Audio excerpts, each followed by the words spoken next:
Halo kepada penguji magang proyek Rakamin Academy yang bekerja sama dengan Kalbe Nutrisional. Di sini saya adalah Dwi Yulianto selaku mahasiswa yang mengikuti program magang virtual yang diadakan oleh Rakamin Academy dan bekerja sama dengan Kalbe Nutrisional.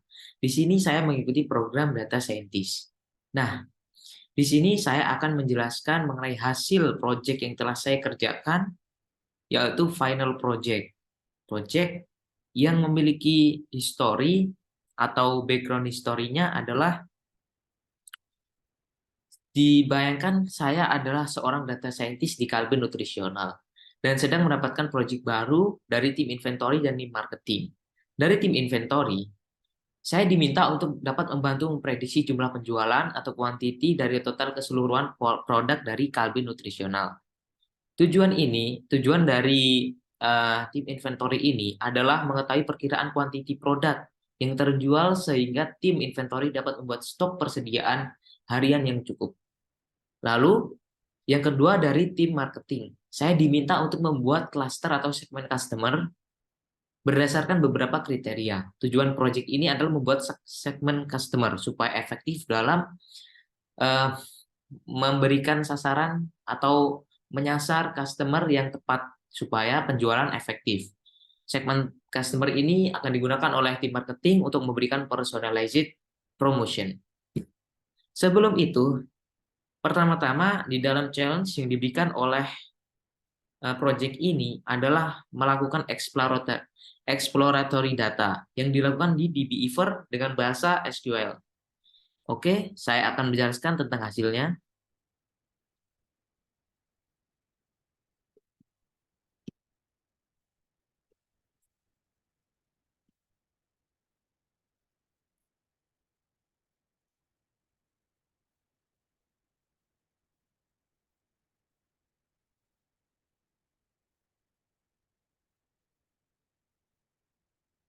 Di sini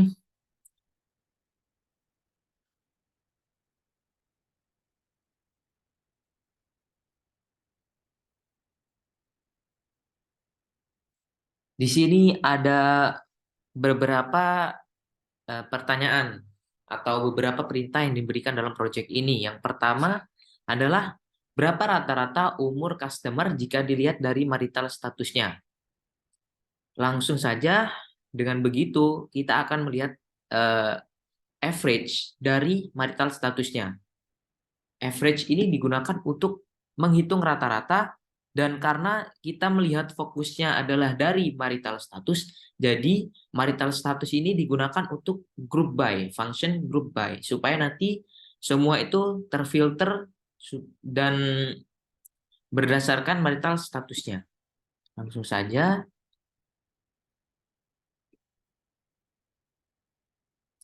Nah, di sini customer yang sudah menikah memiliki rata-rata umur 43 dan sekian, dan yang single atau yang belum menikah memiliki umur rata-rata 29. Namun di sini ada beberapa missing value, oleh karena itu marital statusnya tidak terlihat. Langsung saja yang kedua, berapa rata-rata umur customer jika dilihat dari gendernya. Di gender ini, jika 0 adalah wanita dan 1 adalah laki-laki.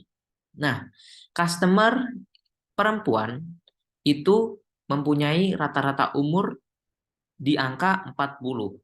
Dan customer yang bergender laki-laki itu memiliki umur rata-rata di angka 39.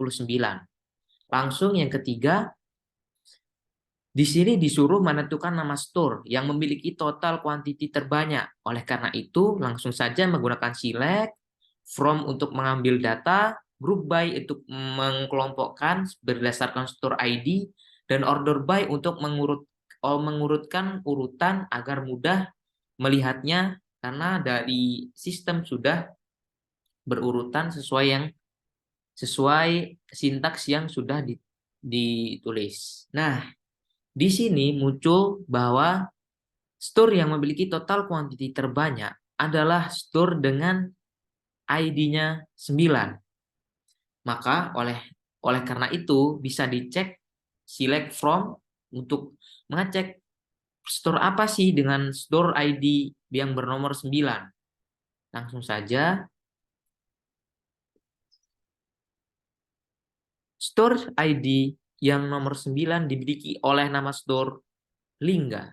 Oleh karena itu, store Lingga memiliki total quantity terbanyak di dalam Kalbe nutrisional ini. Langsung yang terakhir dalam exploratory data ini adalah menentukan produk terlaris dengan total amount terbanyak. Maksudnya adalah total amount yang terjual di dalam perusahaan ini. Langsung seperti halnya tadi, select untuk memilih apa saja yang dipanggil untuk menampilkan. Sum ini adalah untuk menjumlahkan total amount-nya. S ini adalah alias. From adalah digunakan untuk mengambil data dari suatu tabel. Di sini tabelnya adalah case study transaction. Group by ini adalah untuk mengkelompokkan dalam satu kolom, yaitu berdasarkan produk ID.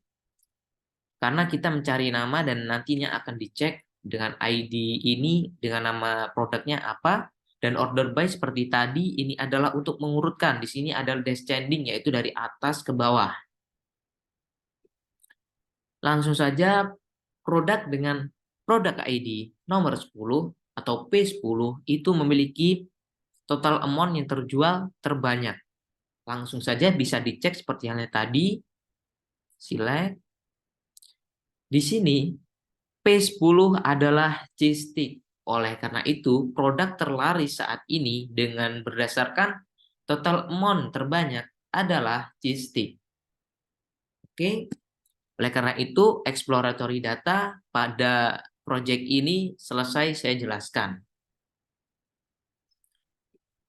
Di sini setelah ini saya akan menjelaskan mengenai dashboard Tableau yang untuk visualisasi data.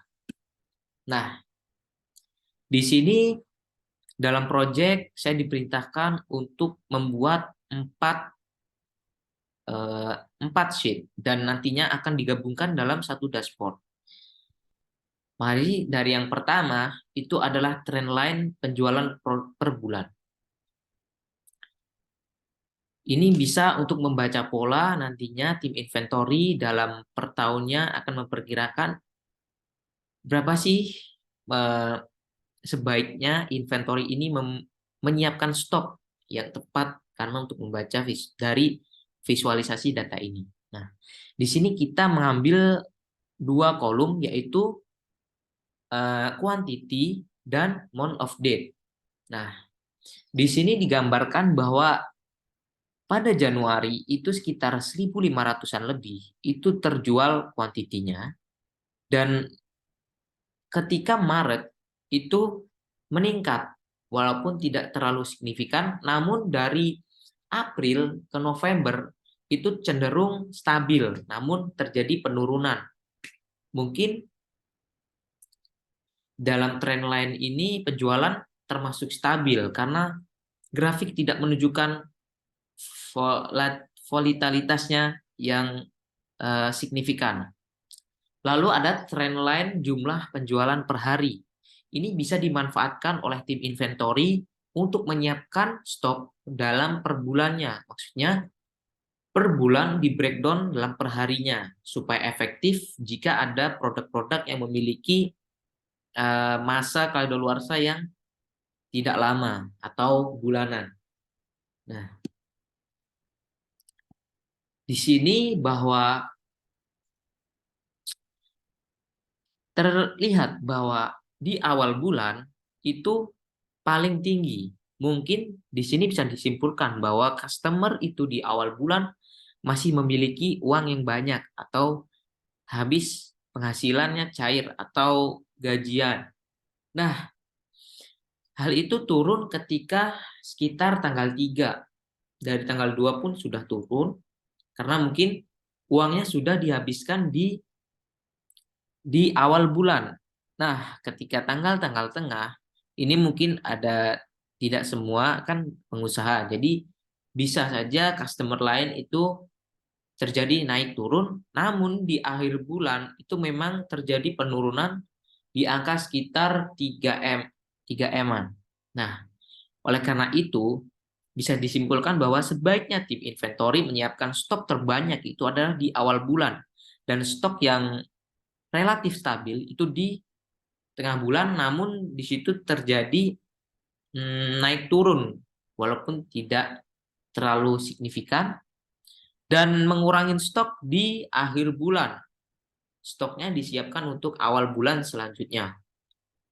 Lalu di sini ada berdasarkan di sini ada volume penjualan produk, bahwa produk yang terbanyak itu adalah produk dengan nomor 5 dan kuantiti terjual sebanyak 2.853, dan yang terkecil penjualan volumenya adalah P6 dengan kuantitinya 627.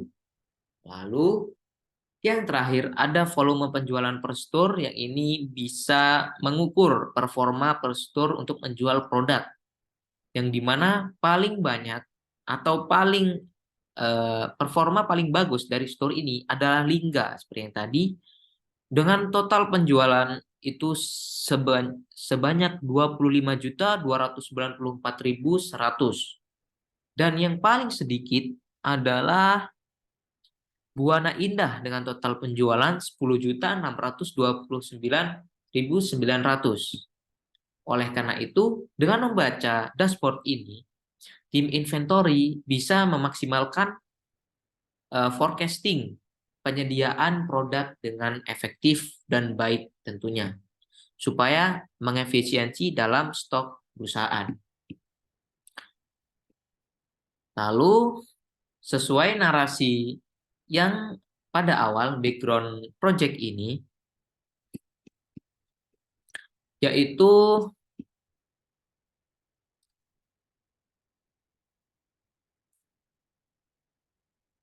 membantu memprediksi total penjualan kuantiti dari seluruh produk, dan tim marketing membuat customer segment. Nah, yang pertama itu kita memprediksinya menggunakan regression analysis. Dan yang kedua, kita menganalisisnya dengan clustering, analisis clustering. Di sini kita menggunakan Jupyter Notebook, menggunakan bahasa Python. Baik.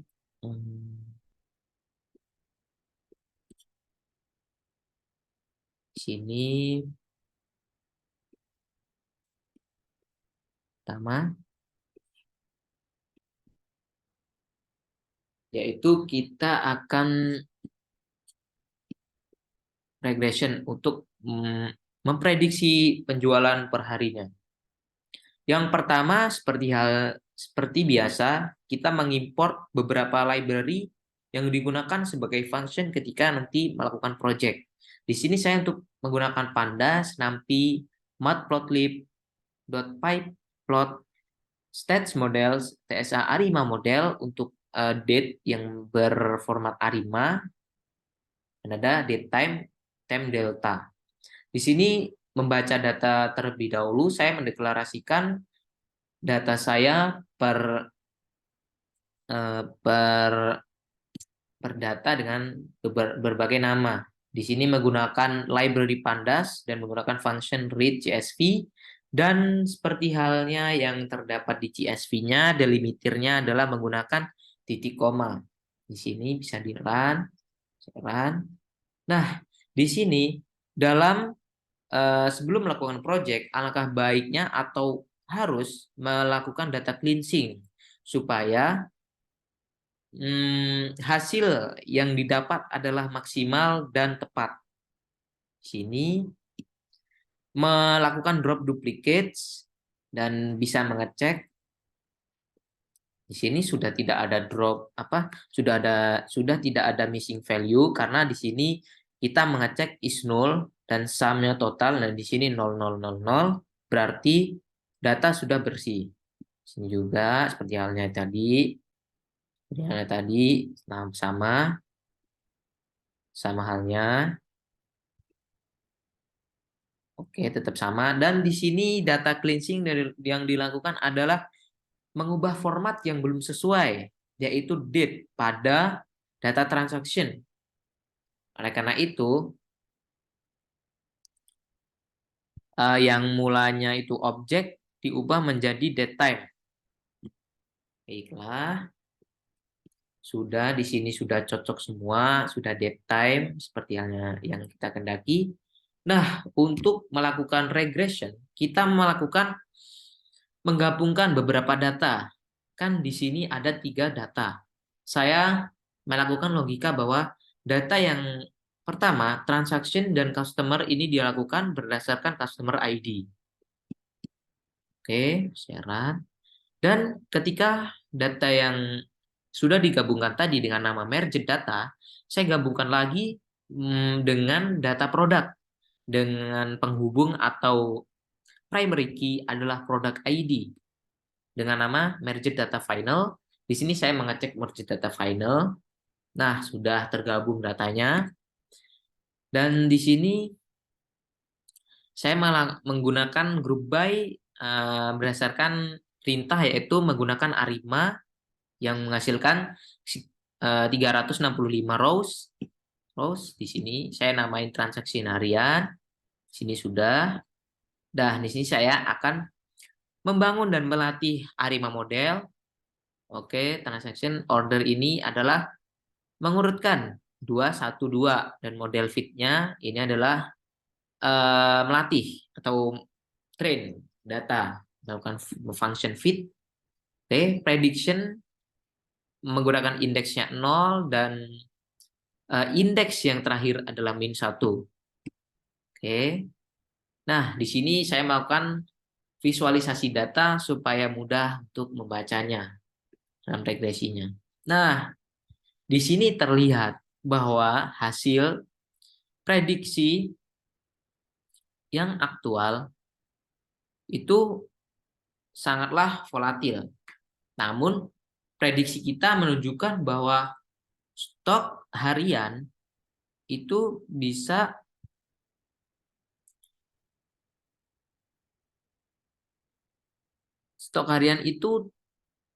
berada di angka sekitar stabilnya adalah sekitar 50-an ke atas, yaitu mulai dari awal itu 60-an, berarti sekitar 70-an sampai 50-an produk quantity yang disiapkan dalam perharinya.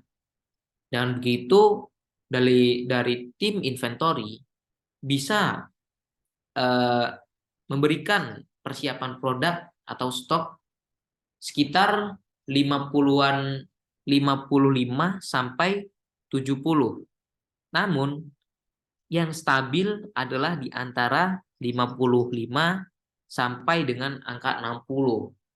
Mungkin yang tertinggi adalah di awal bulan seperti yang lihat tadi, mungkin customer di awal bulan sedang memiliki penghasilan yang baru saja diterima dari perusahaan dia bekerja ataupun perusahaan yang mereka miliki.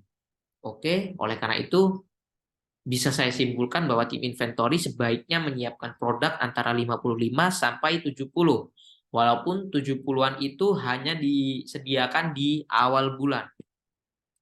Oke, yang kedua adalah clustering untuk supaya bisa menyasar atau mentargetkan customer dengan tepat. Nah, di sini saya menggunakan beberapa library.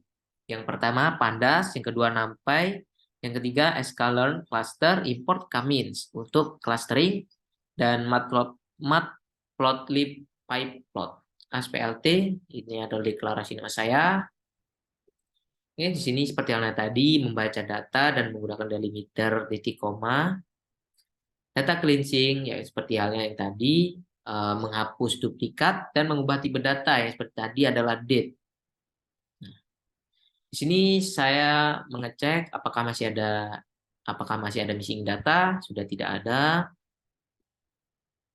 Nah, di sini saya menggabungkan data yaitu transaksi dengan customer karena transaksi ini bisa membaca transaksi yang telah terjadi dan customer ini bisa memberikan profil customer. Oleh karena itu bisa digunakan untuk clustering customer. Oke, saya menggabungkan data dengan library Pandas, lalu saya merge data lagi menggunakan produk sesuai produk nantinya efektifnya apa, dan saya mengeceknya. Baik, data cleansing. Nah, saya melakukan data cleansing di akhir. Walaupun itu baiknya awal, namun ternyata pada di sini itu terdapat tipe data yang belum sesuai. Transaction ID dikelompokkan, agregat, indexnya kita reset, lalu langsung memilih variabel untuk clustering. Nah, di sini clusteringnya adalah transaction ID, quantity, dan total amount. Lalu dinormalisasi datanya untuk menghindari skala yang berbeda.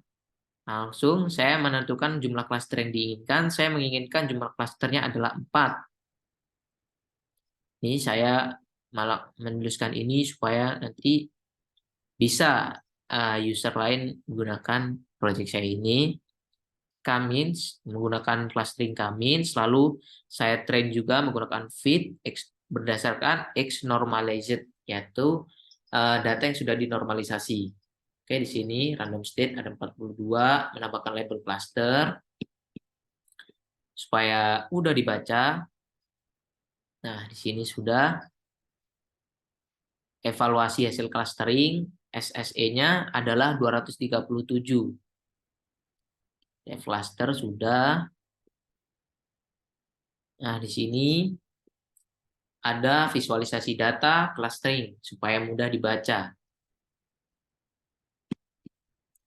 Dan menghitung jumlah pelanggan per cluster, yaitu cluster label 3 itu terdapat sekitar atau terdapat 180 customer. Dan cluster label dengan number 0 itu adalah 115, dan cluster label dengan label 1 adalah 93, dan cluster label dengan nomor 2 memiliki jumlah yaitu 56.